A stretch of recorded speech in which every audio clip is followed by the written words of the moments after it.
Herkese salam, kanalıma hoş geldiniz. Bu kanalın ilk videosudur. Videonu beğenip kanala abone olsanız minnətdar olaram. TikToker Arzu Mərdəkanda baş vermiş ağır yol qəzası ilə bağlı açıqlama verərək hadisə yerində olan görüntünü göstərib. Buyurun həmən videonu izləyək. Uzun müddətdir ki, məndən açıqlama gözləyirlər ki, mən niyə 5-6 ay yaxındır ki, Azərbaycandayam, uşaqlardan ayrıyam. Səbəb yayda olan hadisə ilə bağlıdır. Buradan qarşı tərəfə bir daha başsağlığı deyirəm. Allah ailəsinə səbir versin. Mənimlə üzülənlər var, məni pis gülməyə sevinənlər də var. Susub durmuşdum və qanun qaydanın cavabını gözləyirdim ki, görün mənim qanun qaydam nədirsə, mənim başım aşağıdır. Mən özümdən əminəm və arxasında dururam. Sadəcə mənim indi susmamaq səbəbim odur ki, mənə sosial şəbəkədə, Instagram, TikTok olsun, mənə qarşı mən də sizin millətinizəm, mən də sizin Azərbaycanınızam ki, fikir bildirirlər ki, Arzu qəza törədib, Arzu insanın qarşı tərəfin həyatını alıb və s. Buradan mən sizin əlinizi vicdanınızına qoyub, bu video kaydından sonra aylardır bu video məndə durur. Amma sizə çıxardıb sesimi çıxartmadım. İndi mənim haqqıma girənlər, mənim balama qarğış edənlər, mənim bu 6 ayda yaşadığımı yaşayasınız.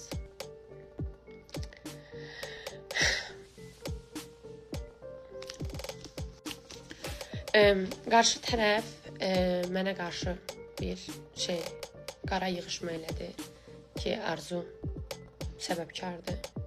Mən buradan Azərbaycanıma səslənirəm. Artıq qanun olaraq heç bir qadağası olmadığı üçün, bu artıq istintaq videosu deyil. Bunlar artıq məhkəmədə qoyulub. Artıq mən bunu sizə göstərə bilərəm. Videonu qoymadan qabaq yolu sizə başa salım ki, siz videonu anlaya bilərsiniz. Sadəcə onu demək istəyirəm videoya baxmadan öncə. Ay məni qınayanlar. İndi əlinizi qoyun vicdanınıza və görün ki, haqq ədalət nədir. Mən göydə Allah, yerdə dövlətimə güvənirəm. Və buna mən %100 əminəm. Çünki haqq ədalət yerini tapacaq. Və bu videodan sonra, bu video artıq bugün məhkəmədə qoyulub. Bu videodan sonra artıq sizin vicdanınız danışacaq. Gəlin sizə bunu açıqlayayım, sonra da video qoyum. Cavablar artıq sizdədir. Demək, ayın iyun aylarında Mərdəkan yoludur, Qala yolu, ikili yoldur, ikili yol, dar yoldur. Bir yolda bir maşın gedir. Yəni, bir yolda yan-yana maşın gedə bilmir. Biri protifdir, biri düz, hələ bir ki, biri mənim yolumdur, biri də stretchnidir, protif gələn yoldur. Xət-xətdir, yəni dönmək icazəsi var. Mən Qala yolundan gəlirəm, düz yolumu, sürətim, oranın sürəti 60-60'dır. Mən orada 60-70 arası gəlirəm. Təxminən 100 metrə qabaq pavarotnikimi sola yandırıram və xəbərdarlıq bildirirəm ki, mən dönürəm. Arxadan gələn bir maşın, həmən ki o hadisədə dünyasını dəyişən insan, Allah ona rəhmət eləsin, gəlir məni abqon eləyir, yəni arxadan yüksək sürətlə, 100-dən çox olan sürətlə arxadan gəlir, keçir qarşı yola, yəni protif yola, hansı ki, qarşı yolda istiqamətdə qarşı maşınlar gəlir. Keçir o yola, mən gəlirəm, pavarotniki 100 metrə qabaq yandırıram, sola dönmək istəyirəm, bu gəlir məni abqon eləyir, gedir deyir, 1 tonluq hələ bir ki, 8 dənə 1 tonluq daşları paramparça eləyir. 3 dəfə qabağımda aşır. Məni qınayanlar, Arzu niyə onda çıxıb getmirdi, niyə orada deyir? Mən insanam, mənim vicdanım var. Arzuya deyənlər ki, Arzu qaçıb gedib. Bu canlı yayında olan hadisədir. Arxada qız canlı yayın açmışdı ki, əlində belə canlı tutmuşdu. Mən orada dururam. halım pisləşir. Mənim ətrafımda yüzüçə yığılır, zəng olunur. Məni xəstəxanaya aparırlar. Xəstəxanada kağızlar, hamısı zaten bunlar hamısı məhkəmədə artıq qoyulub. Məni oyla iddam edirsiniz. Siz vicdanınızla sınanasınız.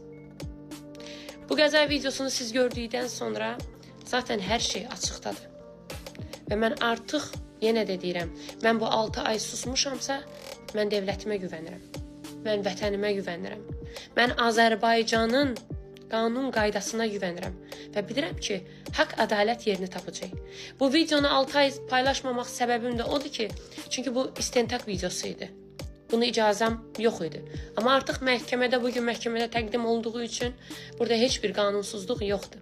Qarşı tərəf mənə qarşı nə qədər paylaşımlar elədiniz, Allah sizə səbir versin. Eybi yox.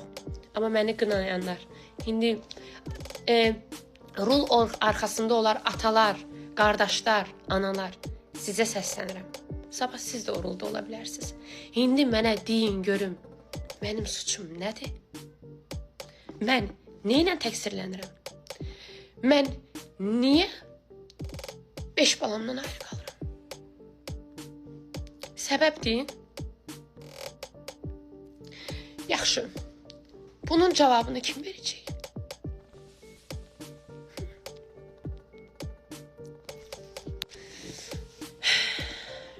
Videonu qoyacağım indi burada, baxarsınız.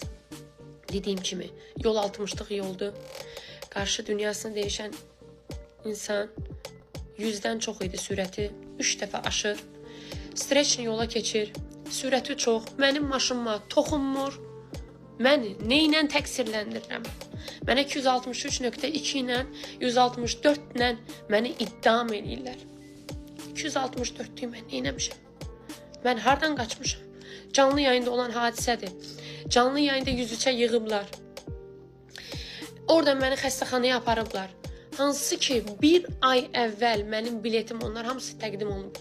Bir ay əvvəl mənim biletim gediş-gəliş alınıb. Çıxıb mən getmişdim, evə gedirdim ki, gedim bagajımı götürüm. Mən neynə təqsirləndirirəm?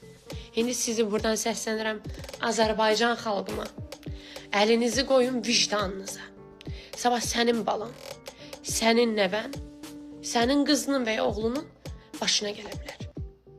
Bundan sonra cavab sizdədir. Hər kəsi buradan bağrıma basıram və düşünürəm ki, artıq aylar sonra mən açıqlamağımı bildirdim. Buyurun, siz də videoya baxın, özünüz öz vicdanınızla cavab verin. Onun sürdüyü maşın Mercedes GL. Yəni, onlar 3 tondan yuxarı olur. Mənim sürdüyüm maşınsa Çangan 700 kiloqramlıq. Yaxşı, o mənə toxunsaydı sizcə, məndən bir tikə qalardı. Heç vaxt. Biz onda kim təqsirləndirər?